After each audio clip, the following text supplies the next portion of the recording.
do not hustle. I do not rise and grind. Like, that is not what I'm willing to do. And I think that's right now, like, the pathway to a lot of these things, even in spaces that are more diverse and, you know, trying to challenge norms of this like bro-y finance industry. Hello, and welcome to Working Your Way, the podcast dedicated to exploring the journey of authenticity in the workplace and discovering how to navigate it your way. I'm your host, Sandhya Sudhakar, and today I bring back my friend and former guest, Arden Evenson. Arden is the founder of Firefly Advising, where she focuses on communication in the field of financial inclusion, and she was my co-host on the Let's Talk About Labels series, where we chatted about patterns like people-pleasing and perfectionism. In this episode, Arden and I share our thoughts on the topic of ambition and goal setting, but more specifically, how to have an impact on the world with less effort. Said another way, we're just two sleepy girls who still really care about the work that we do. In this episode, we get into how we define success and set goals today versus how we did it in the past, and how we've let go of hustle culture to embrace good enough, and probably some other random things along the way. I really hope you enjoy this conversation, and I would love to hear what lands with you from this episode.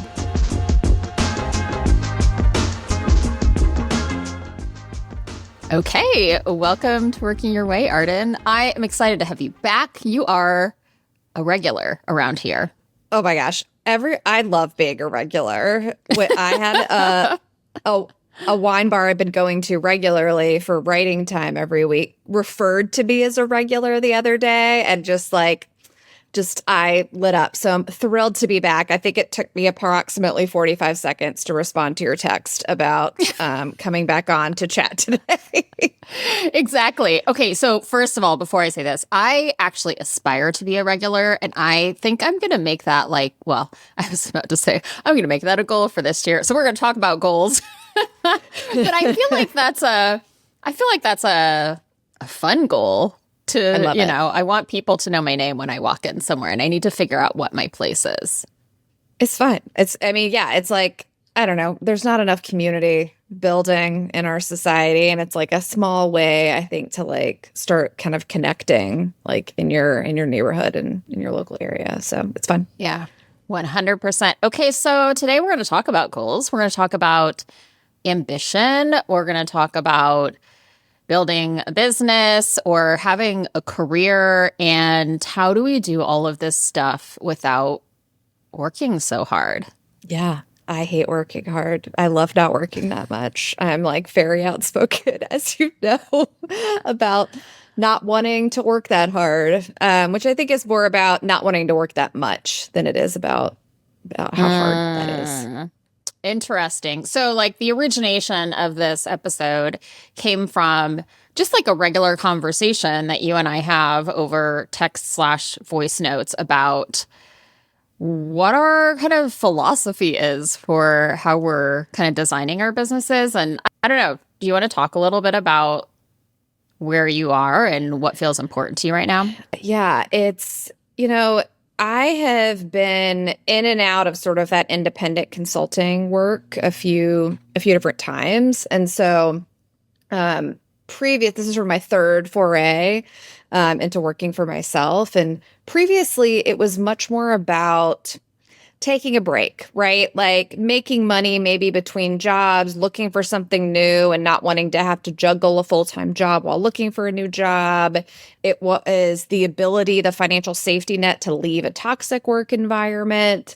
But it wasn't until, 2021, when I think a lot of us were sort of rethinking our relationship with work, that I was like, oh no, I'm much happier when I'm working for myself. And I think there's like a few different reasons for that, and sort of has like directed then how I've built my business. And one of it is just like flexibility that, I think 9-to-5s, I'm going to put that in quotes because like no one's really just working 9 to 5, but sort of regular full-time jobs, often, sometimes have sort of routines. You kind of know when you're working, though also often they overflow into your nights and weekends.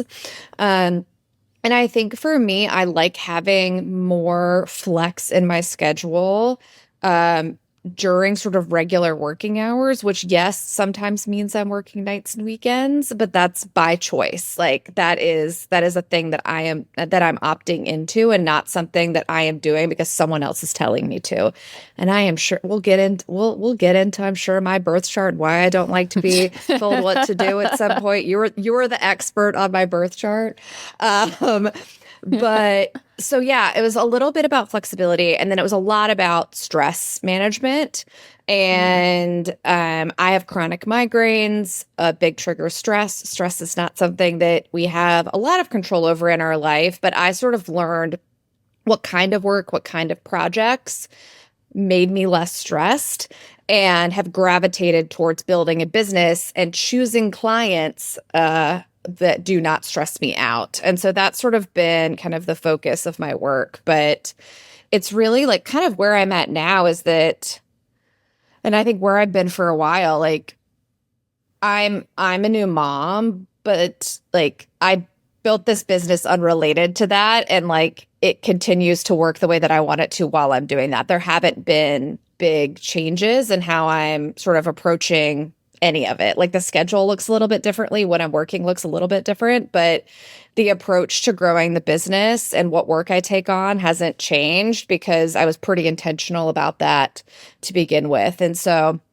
now it's just, figuring out what's enough money, right? We now have the added cost of childcare. Like it's no secret how expensive that is. And so, there is a little bit more of a priority of making money, not only so we can afford that, but also that we can like still have fun. Like I was like, oh no, all our fun money is going to childcare. That's not good. Like I want to go on vacations and go out to eat. And so I think that's some of the pressure, but my approach to building my business is still pretty, I think casual is honestly probably the best word for it. I've really been able to get myself to a place where I'm pretty comfortable that the work will come and the right work will come. And that has continued to be true. One of the conversations that we had before you got pregnant, while you got pregnant, and kind of leading up to when you were going to deliver was like, are you going to be a different person after you become a mom? Yeah. And oh my God. This kind of like crazy existential question of like, am I going to feel different? Am I going to act different? Am I going to show up different? Yeah. And I'm still like, it was my biggest concern about being a parent was becoming a different person because I liked who I was. Like, I liked who I was. I liked how I showed up for my friends. I wanted to keep a lot of that stuff. And honestly, like, I don't feel that much different. And maybe it's because it's still new and like, it hasn't fully hit me that this like, Miles and I will often say like this, he just lives with us and he's going to keep living with us. Like it's like still sinking in, but it is interesting to be in new moms groups and see people talking about the big change they're going through and feeling almost on the outside of that. And I think a lot of it is because I had rethought my relationship with work and ambition and what success looks like and been really intentional about building a life that would work with children. And I was really realistic about what that looked like. And so now that he's here, again, scheduling is different, prioritizing is a little bit different, but like I feel like I'm exactly who I was and I get to be the same person. I'm just like now also a mom has like been added to this constellation of identities for me. Yeah, totally. I think for me, I mean, a lot of what you said is like kind of where my mind has been, especially over the last, 3 or 4 years while I've been building my business is how do I redefine success for myself? What does that look like now? And as I've, assessed it for myself and reflected, I also have done, like keynote talks and workshops and things about authenticity, right? And so this becomes a major theme of like, because it's a major theme of my life story, becomes a major theme of like the things that I talk about with groups. And I think redefining what success means to me one of the things that I have shared in a talk before is this quote from, it's a book called The Desire Map, which like, whatever, I have no like opinions necessarily on the author, but in there she says, many of us are in achievement autopilot. You're not chasing the goal itself. You're chasing the feelings that you hope attaining those goals will give you. You're like, oh, okay, punch me right in the face. So this achievement autopilot, right? We're not chasing the goal. We're chasing the feelings that we hope we will attain by achieving those goals. And I think so much of my own, like my corporate story, which like I've talked about plenty on this podcast, but like, I spent 16 years kind of climbing the corporate ladder, making the choices that I felt would get me to a place of like, honestly, when she describes it as autopilot, like that sits with me because now that I'm saying this, I'm like, was it about status? I mean, maybe a little bit. Was it about money? Maybe a little bit. Was it about like, I want to be this level. I want this level of power. Like, not really. And so I think it was just, what's the next step to be more successful? What's the next step to like move up without really considering why?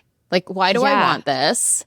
And definitely not considering what would I be giving up if I take this next step up the staircase in terms of flexibility, in terms of mental load, even outside of work, right? Of like the pressure of having a team or having people rely on you or, all those things that like, while I loved being a manager, I never once did I consider like, okay, what's the trade-off here? Like, in order to do this, because I need to check this box to move up to the next level, I need to manage people, right? And like, of course, I love managing people, but I don't think all people do that. Sometimes they're just checking the box and they actually don't enjoy that, And so then that has like a ripple effect and a negative repercussion. And there are some people that are incredible individual contributors, right? That they're like, let's say, amazing graphic designers, amazing writers, amazing engineers.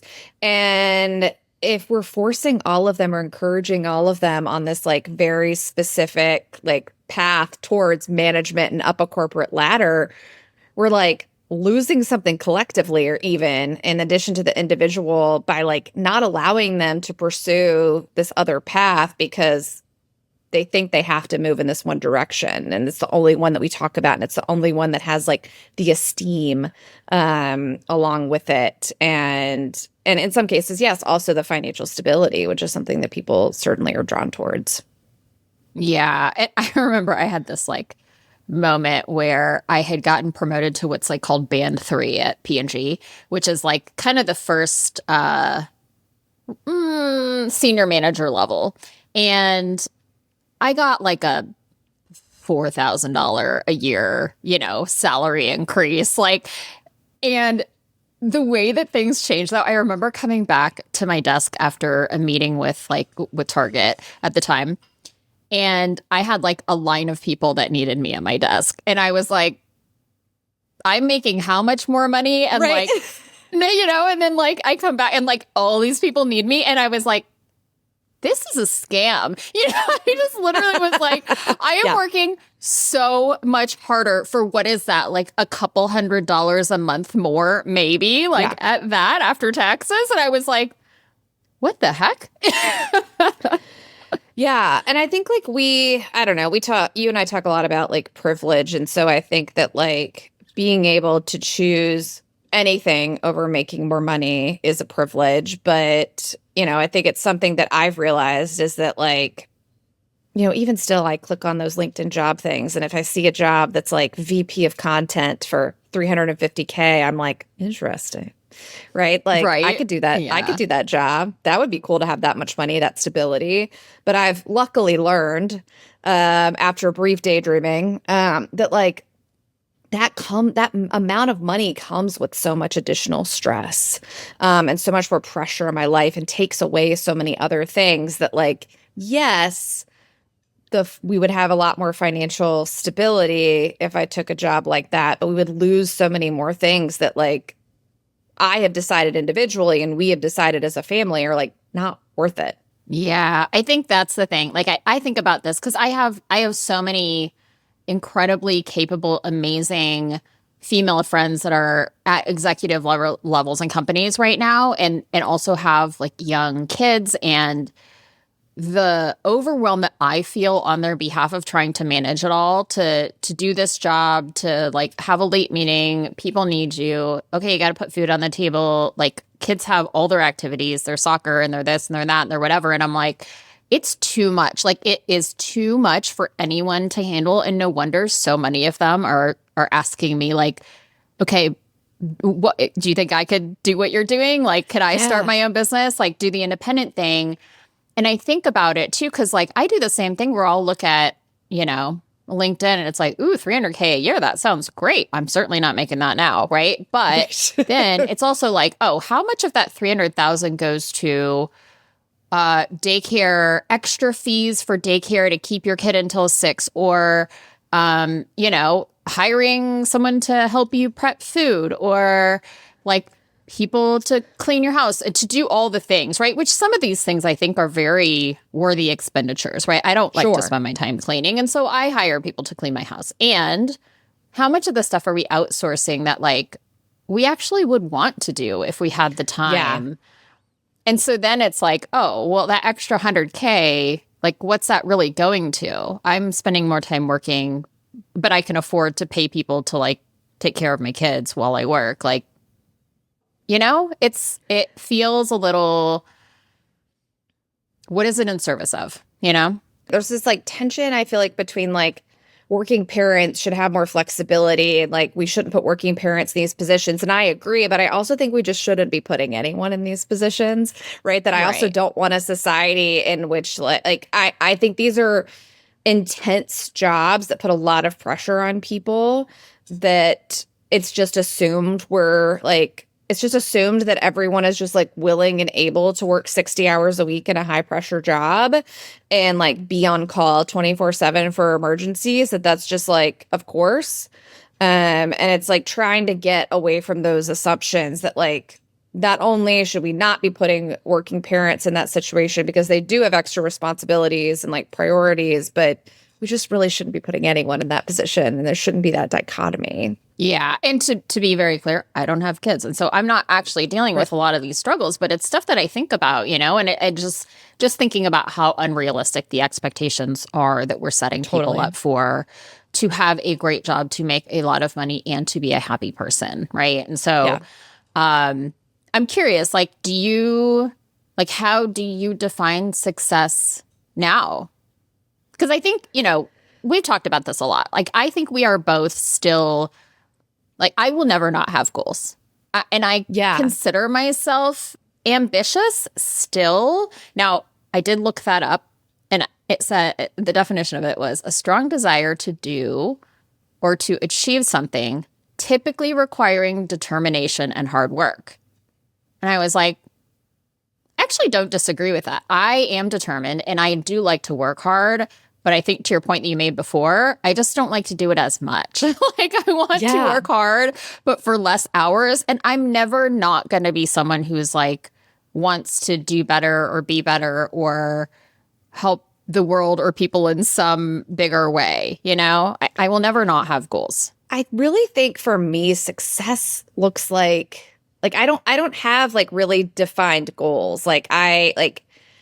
Success is just having like a sustainable business and like continuing to get work that I feel like is intellectually interesting, getting to work with clients and nonprofits who are working on sort of like higher impact things to really sort of help people access greater financial stability.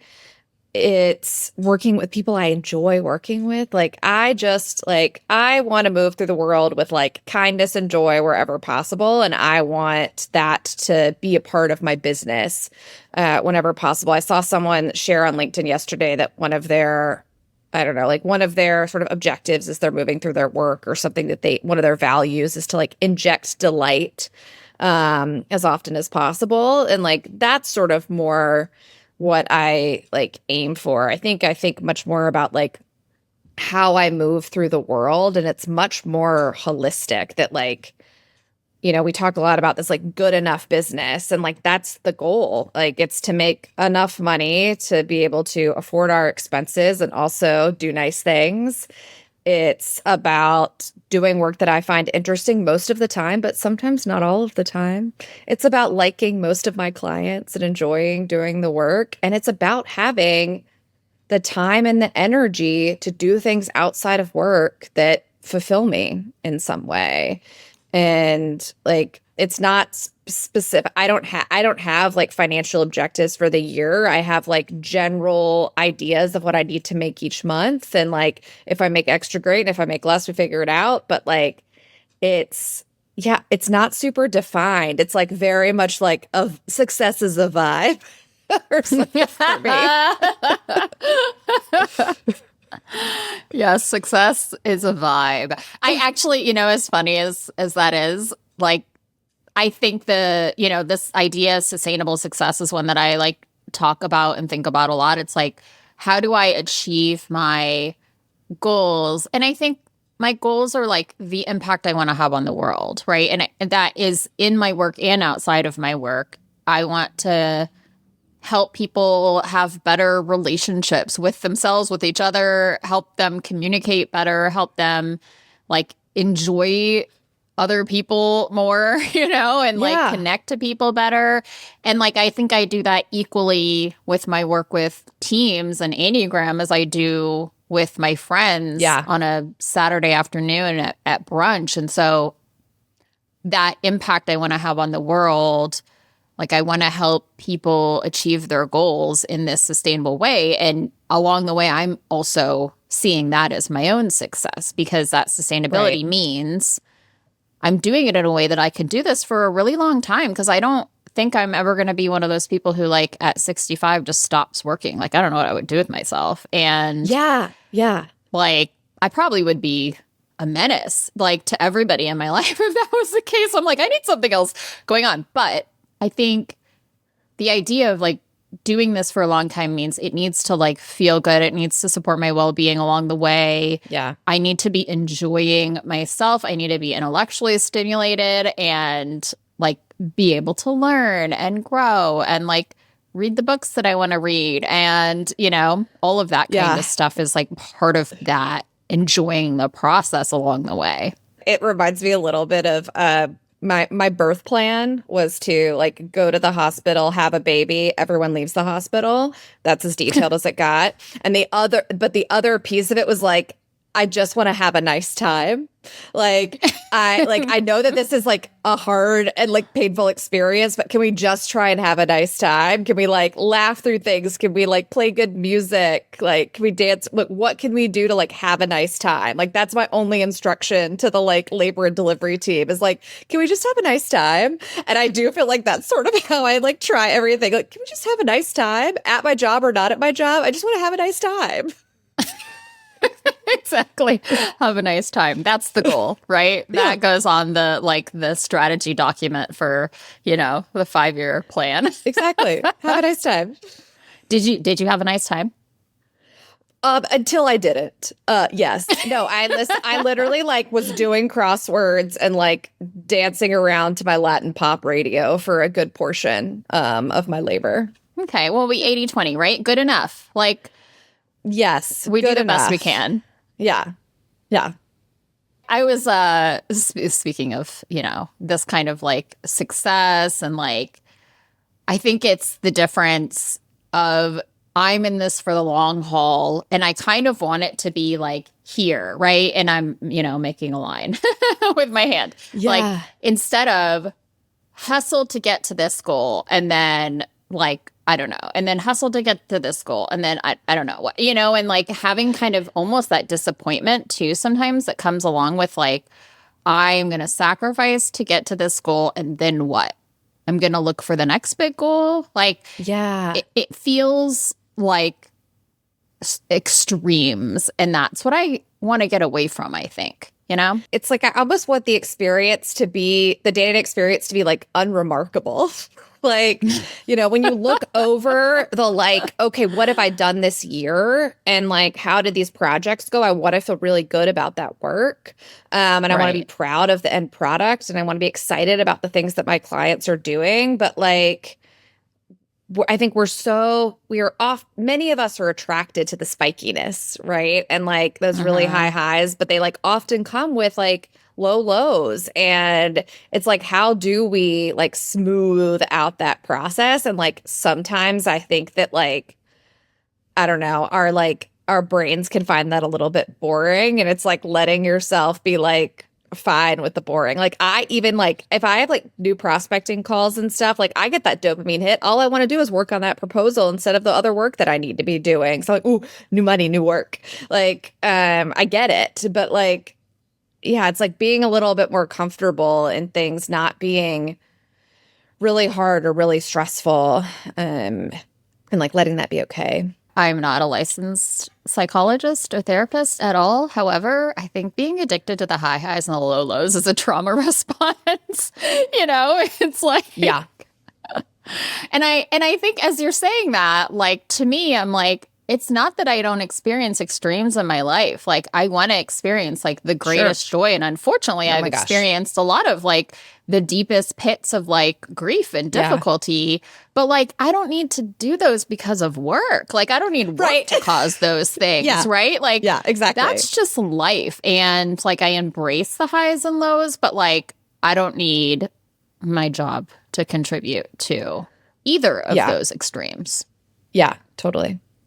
Yeah. So you mentioned like kind of this addiction to the highs and lows, and I think it like brings up the topic of kind of like how do you decondition from this kind of like urgency culture, from hustle culture, from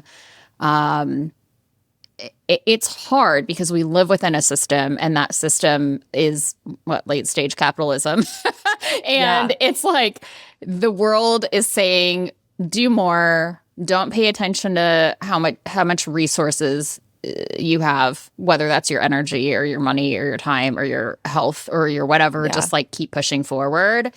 So I'm curious for you, like what's the process been like to kind of like decondition from that or let go of that, and where are you in it?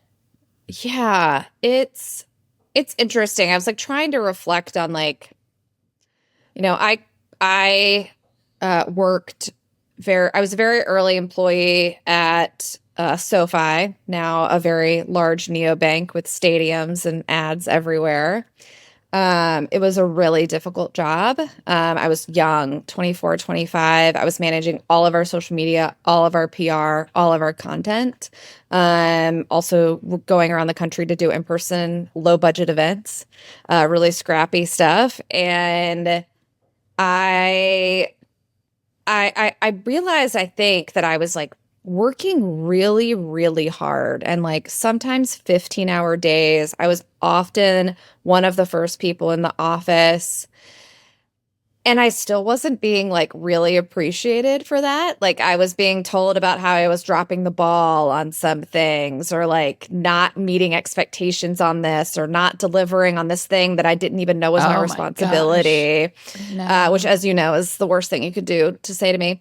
Right. And so I think that like first step was just like realizing that I had been sort of like on this autopilot, be a really hard worker, apply myself, do everything that's asked of me, put in your dues while you're young. And it like wasn't serving me. Like, and it like no one cared. Like no one recognized that I was really working that hard. I wasn't getting any words of affirmation. I was having arguments with people. It was bad. Like, and so I like decided to leave that job, which was the first time that I kind of went into freelance work. But even then, right, like I couldn't shake this like corporate ladder kind of. I still thought that was the only way to achieve success or to achieve financial stability. And so I went back into 2 different jobs over the next maybe 5 or so years, went into a job, was there for a year, left, worked freelance for a couple of years again, went back into a job, was there for a year and a half, left. And so it still took a lot of like making sort of the same mistakes, if you will. And I think just like being really honest with myself about like, what did I really value? What did I really want? What did I want my life to look like?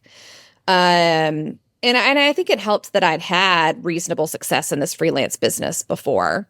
And so I knew that I could kind of come back to it. I wasn't starting from zero, but yeah, it's that sort of piece of it in terms of like what does success look like, and it like took a while to like really sink in. And I don't know of what the shortcuts would be to that, right? I just sort of had to realize it. And I think another challenge that we've talked about like perfectionism before, but I think that sort of goes hand in hand, and like I think sort of the perfectionist autopilot, because I think that's also why I was working so many hours at SoFi. Like people weren't really asking me to do that, but to like get this to the 99th percentile, 100 percentile perfect, as opposed to the 92 percentile perfect, I needed to work all of this extra time. And that's also just taken some time to like let go. And I realized it's very funny that like I shared a blog post I wrote yesterday on Instagram, and I took a screenshot of something, and someone who I'm like kind with, like I'm like friendly with, and who's very kind, was like, the editor in me has to tell you that you have like I want twice in this one sentence. And I was like, oh, I love that I didn't notice it and that I do not care. Because 5 years, 10 years ago, Arden would have been like, I would have felt like my blood pressure go up about this kind of mistake. And now I'm just like, that doesn't matter. Like, this blog post is good. This content is good. This story is important. People have said nice things about it. Like, that's what matters. It doesn't matter that I wrote I want twice. People knew what I meant. They figured it out. And again, it's like, I don't think there's a shortcut to it.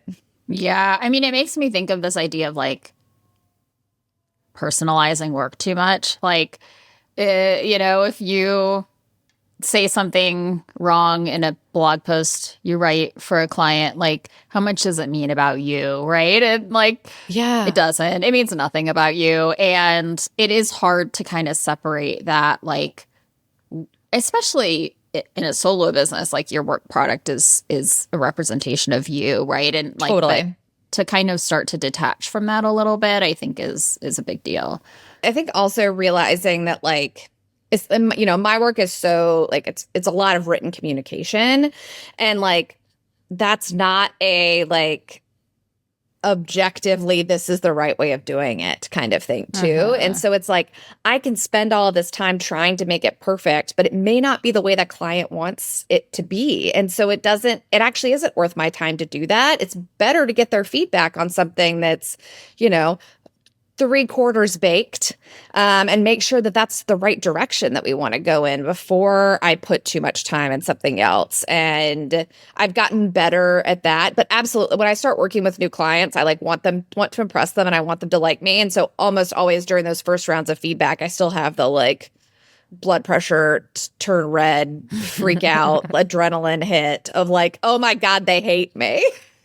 Please say you love it. Please say you love it. And if you say anything other than you love it, like, I'm going to have I'll be devastated. Yeah.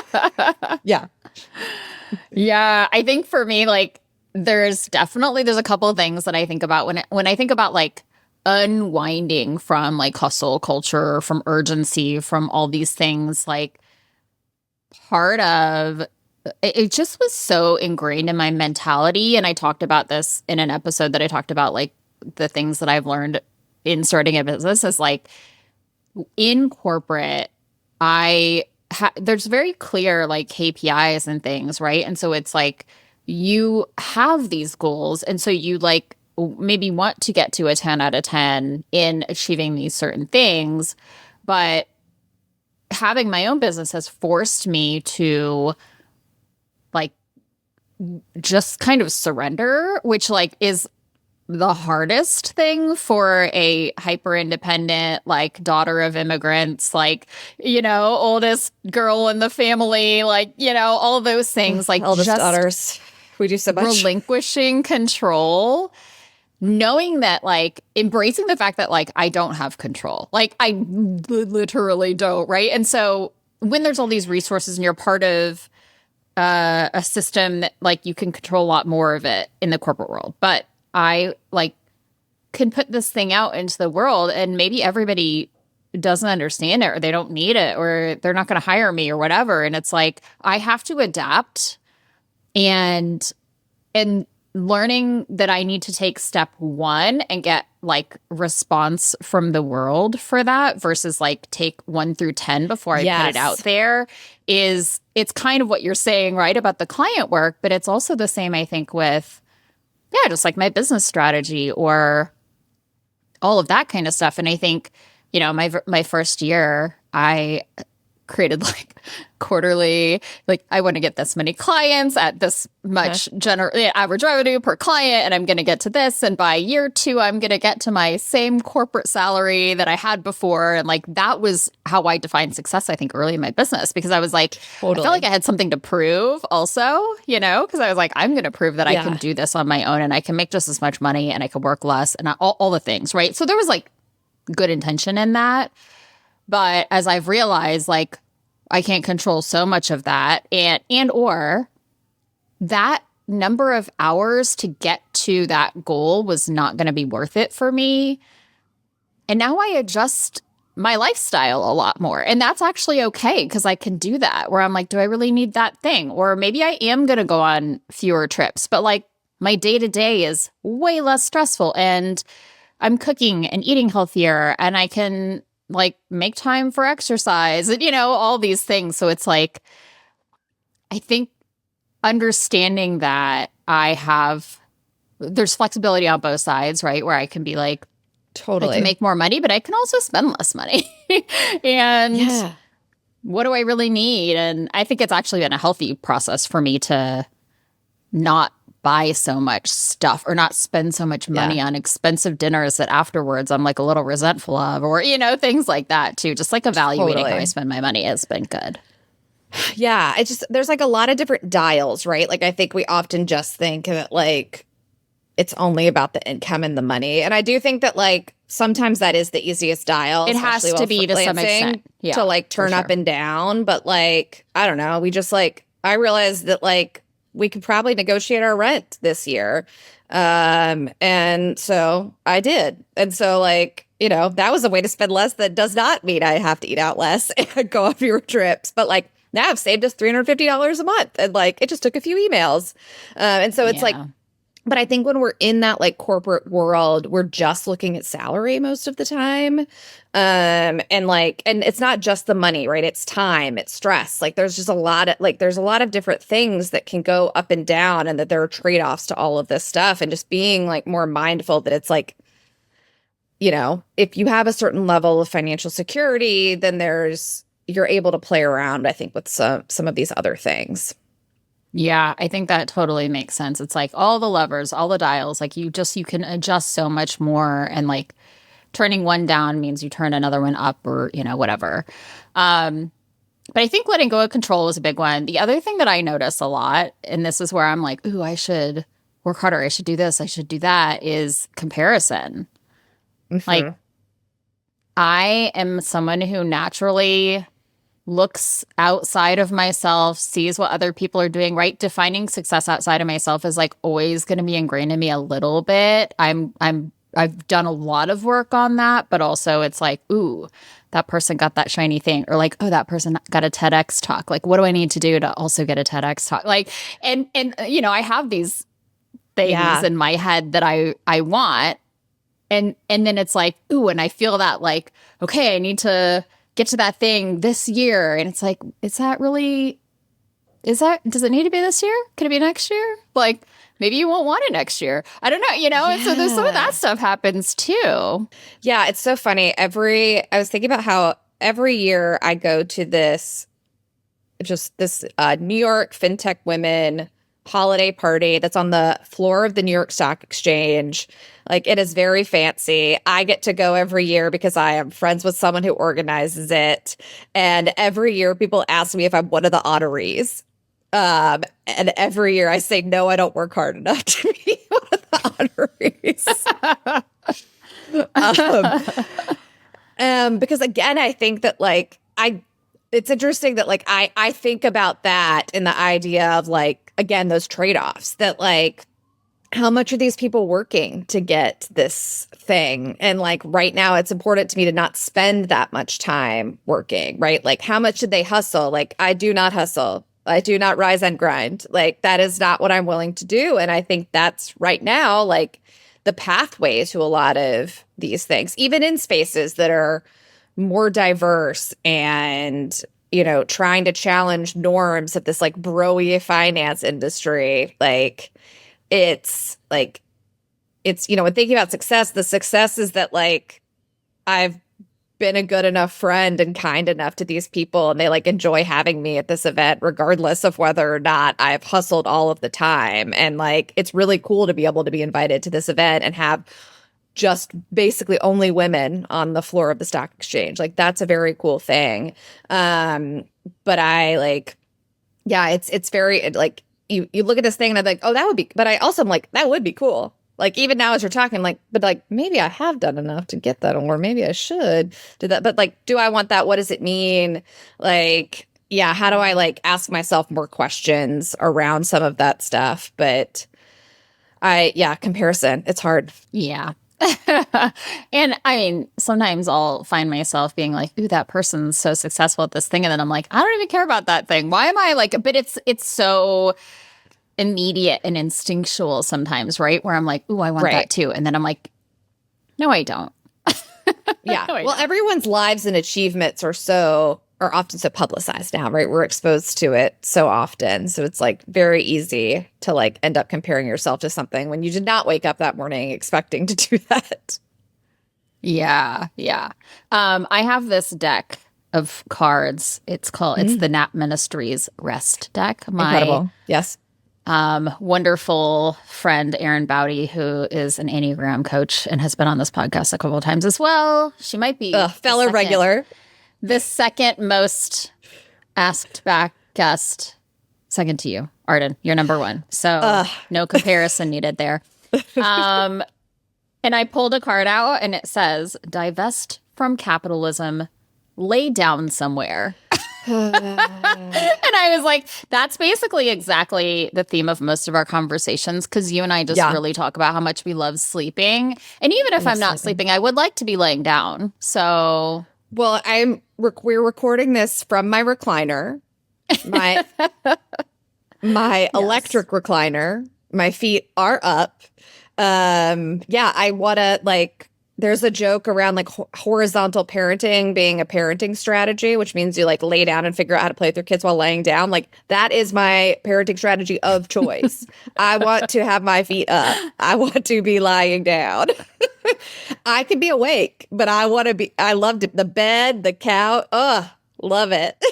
Yeah. And I think, Trisha Hersey's kind of whole thing, the Nap Ministry is rest is resistance, right? And so one of the ways that we can decondition from hustle culture is sleep more, rest more. And so the back of this card says, when you feel guilt and shame for resting, view it as evidence of your brainwashing via grind culture. Be grateful for this insight and use it to transform the guilt into power. Rest guilt-free, knowing you are following a path to liberation. Rest is your right and an ancient practice. Rest, deprogram, repeat. I love that, because when we're talking about how did I get to this point, I think part of it was just talking about it and being more vocal and seeing people's reactions to it, right? That as I am more outspoken about not wanting to work all the time and loving sleep and figuring out my balance of things, in quotes, I get more positive feedback, which I love. But I think that also helps me decondition from this stuff too, because I'm realizing that it's not just me, that there is this more collective desire for us to move away from all of the hustling and grinding that we've been conditioned for. Yeah. And I also think, like, just to be realistic too, like, I am here because I was there. Like, because I did all that, right? Because I climbed the ladder, Uh-huh. because I had that feeling of like, okay, I got to this place and I'm very Yes. unsatisfied and like kind of hate my life a little bit. And so I think those lessons and those ups and downs are kind of part of this process. And like, I was at happy hour with a good girlfriend, and we were talking about another friend of ours who just got this big promotion, and she works for a big company, and she's like in her early 30s, and like, my friend was asking me, she's like, "Do you think she's okay? Like, do you think we need to like rescue her?" And I was like, actually, I think this is a canon event. Like, everybody has to go through Yeah. that thing, that moment where they're like, I worked my ass off to get here, and how do I feel? Like, and for Yeah. what? And now I'm here and I'm more stressed than I've ever been, right? And like, there's some other circumstances going on for her that's making this Sure. particularly harder, but like, it's like we kind of have to do those things. I think part of the point of me having this podcast is so people might like maybe not sacrifice themselves so much and for so Yeah. long. Maybe they can get there faster, but I also am grateful for like the structure that I learned early days in my corporate career and like some of those things, right? So I think, did I stay too long? Probably. Did I do it for too long? Yes. But like, I wouldn't necessarily say like, I wish I could have started out here, right? Because I couldn't have. It's like not a thing. Yeah. It's such like I feel like my like I don't know parenting siren is like going off because I think so much about raising a child that is not as much of an anxious overachiever as I was and like being able to shield him from some of these tendencies that I think got me into this in the first place. But I Mhm. think you're right. Like I don't think that I should have graduated from college and immediately done the flexible like work thing. Like I don't think that that would have made sense. I don't think it would have worked. I don't think I would have the ease that I have in my business now if I hadn't built this network. Like as much as Yeah. I Yeah. don't want like the SoFi of it all on my resume to matter so much to people because I think I've done a lot more interesting, bigger, important things. That name on my resume says something to people. I my like and also one of my good friend I like have good friends from that job, right? Like I Yeah. like Same. it's like I wouldn't go back and change anything either, which is so interesting because I also love to like maybe not beat myself up, but ask myself why it took 3 times for me to go in and out and do this.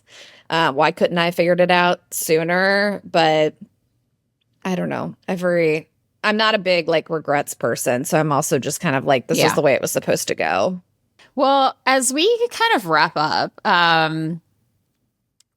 what, I don't know, thoughts, tips, ideas would you maybe want to leave people with that want to make a big impact in the world like we do and don't want to work so hard? I feel like this is like always my advice regardless of what question you ask me. But or like what the topic is. I really think that it Sleep starts more? by Are you going to just say take a nap? I'm not going to say take a nap actually.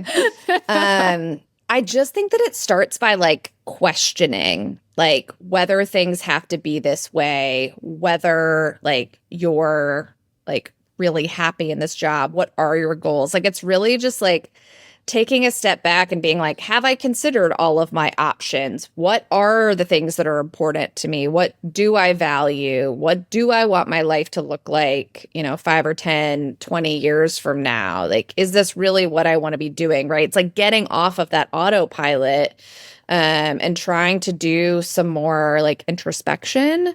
And I will also say, like, this is to me where like coaching also therapy, but I actually think for me, it was more career coaching really helped me um sort of narrow in on what I was actually looking for. And still, I had a career coach tell me, "Don't you want to do your own business?" And I said, "No, I absolutely not." In like 2017, that like she's like, "But you know how to do it, and you seem happier." I go, "No, no, no, it's not. I gotta move up." Like it still takes a while, but I do think that like Yeah. finding a really good coach can also help you sort of work through those questions yourself and ask you the questions and give you those prompts to help you just reflect on like, are you on the path that you want to be on? And like, what are the like options you haven't thought of for what else you could be doing?